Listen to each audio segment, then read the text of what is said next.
राधा स्वामी जी। बाणी स्वामी जी महाराज। गुरु प्यारी साध संगत जी, आज का सत्संग बहुत ही महत्वपूर्ण है उन सत्संगियों के लिए जिनको पूरे गुरु की प्राप्ति हो चुकी है।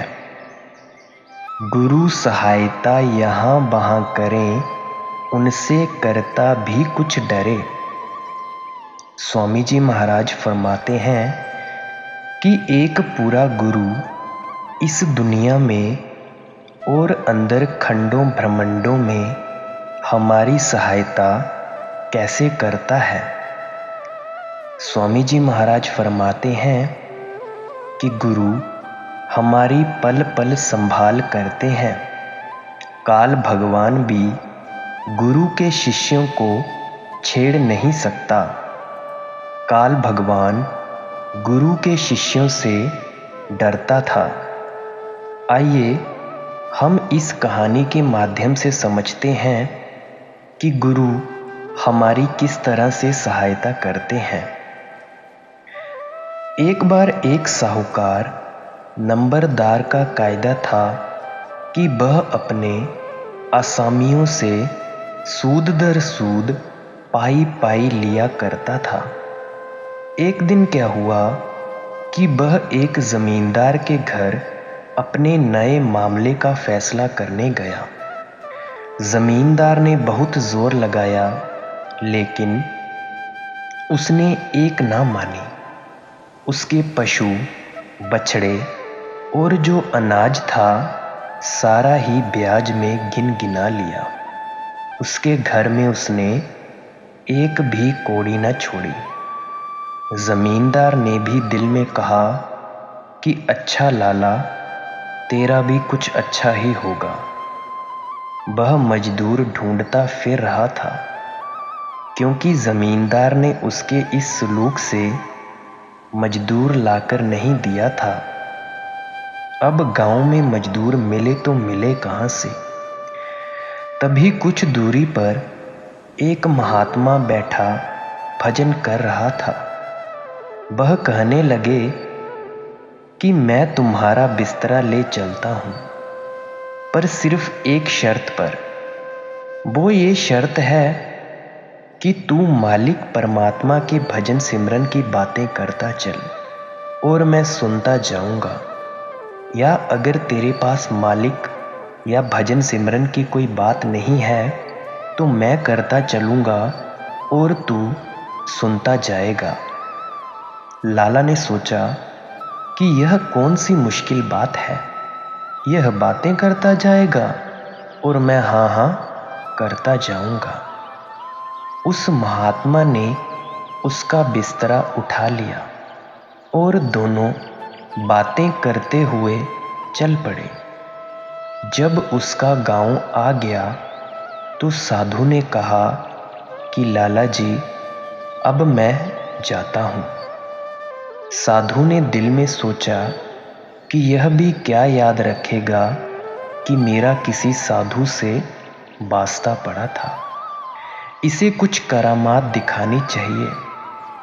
साधु ने कहा कि आज से इतने दिन के बाद तेरी मौत हो जाएगी।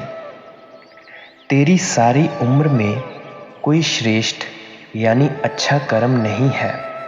यह जो 1 घंटा मेरे साथ तूने बातें की हैं, सिर्फ यही श्रेष्ठ कर्म तेरी जिंदगी में है। तुझे यमदूत ले जाएंगे और पूछेंगे कि तुझे इस 1 घंटे के सत्संग का फल पहले लेना है कि बाद में लेना है।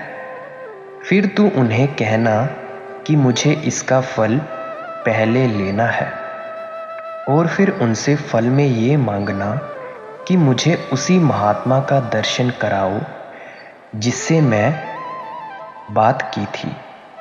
फिर जो होगा तू देख लेगा।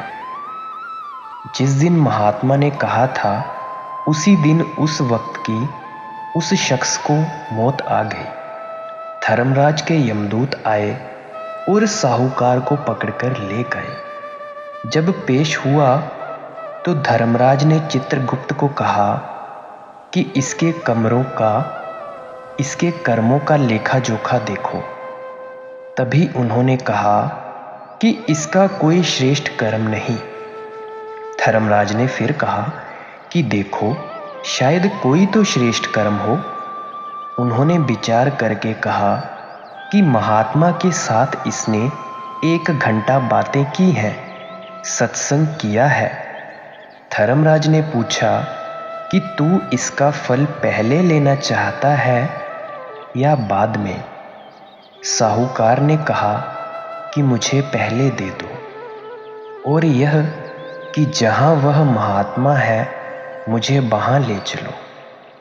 बाहर से महात्मा का शरीर यहाँ इस दुनिया में होता है, लेकिन उनकी सूरत खंडों ब्रह्मांडों पर रहती है। यमदूत साथ गए और वहां ले गए। महात्मा जी ने कहा कि भाई साहूकार, तू तो आ गया है। साहूकार ने उत्तर दिया कि जी हाँ महात्मा जी, मैं आपकी कृपा से इधर आ गया हूँ, पर वे यमदूत तो बाहर खड़े पड़े हैं।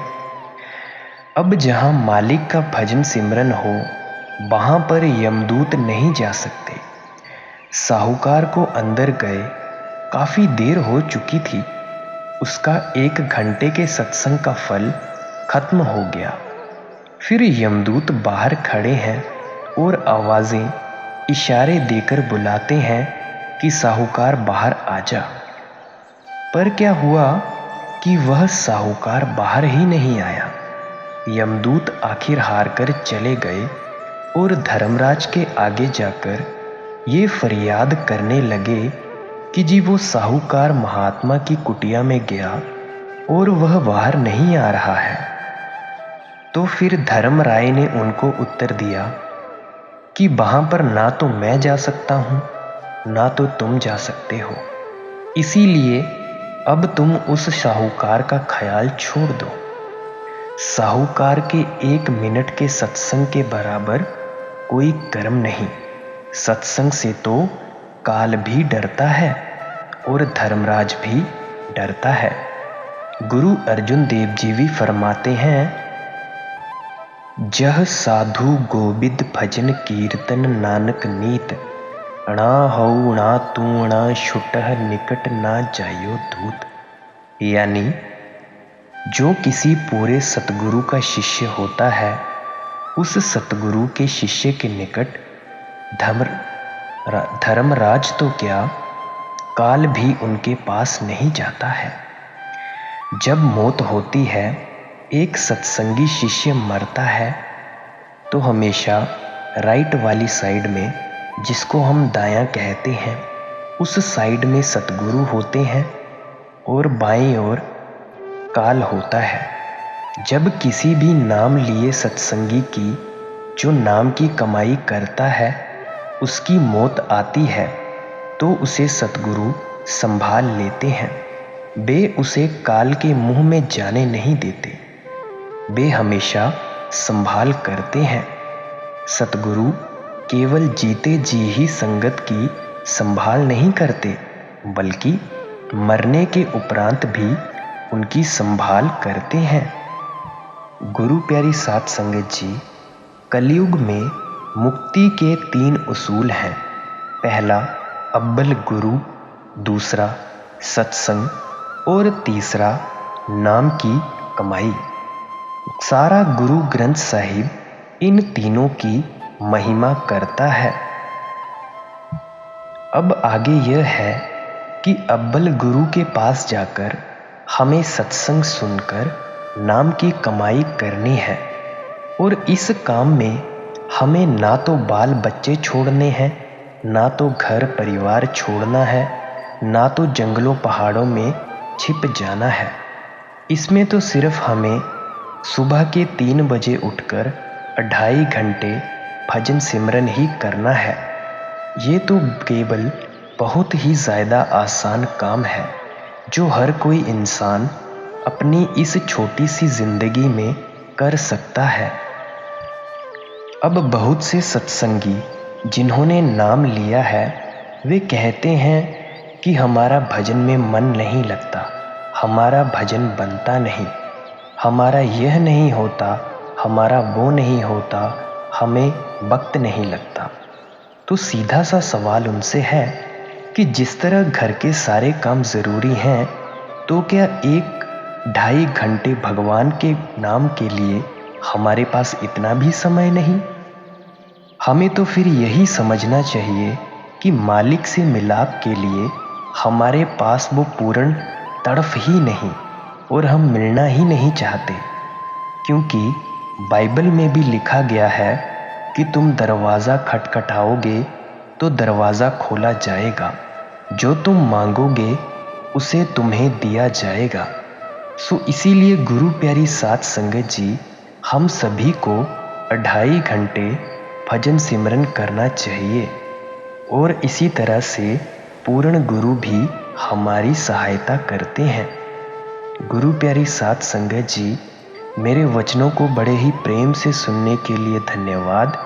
आप सभी के बीच में बैठे परमात्मा को धन्यवाद करता हूँ, प्रणाम करता हूँ। राधा स्वामी जी।